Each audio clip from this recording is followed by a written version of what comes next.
Metz, le cadavre exquis. Quand il se retourne, les talons rouges du soir hennient déjà dans les calcaires. Merde, la gare est fermée.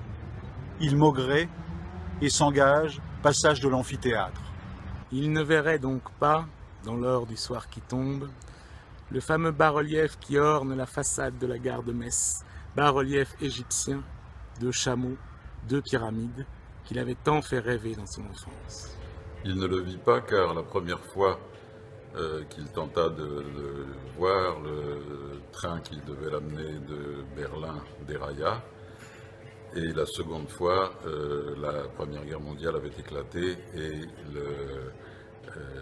les réseaux de la Reichsbahn étaient entièrement occupés par les acheminements militaires.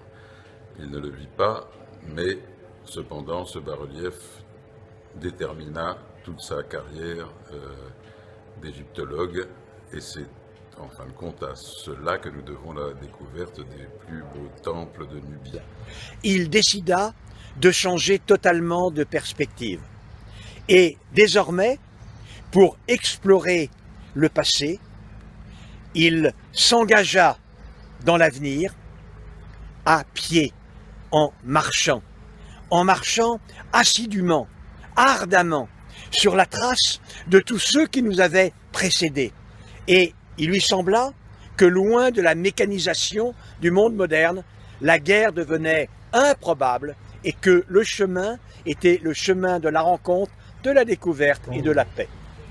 Vacillant, incertain, il choisit donc de rentrer chez lui, de s'asseoir, de ne plus bouger et de regarder par la fenêtre. Son regard traça des diagonales sur le square d'en bas, des cercles concentriques, jusqu'à repérer, ramasser, minuscule, inerte, la forme rouge auprès du banc.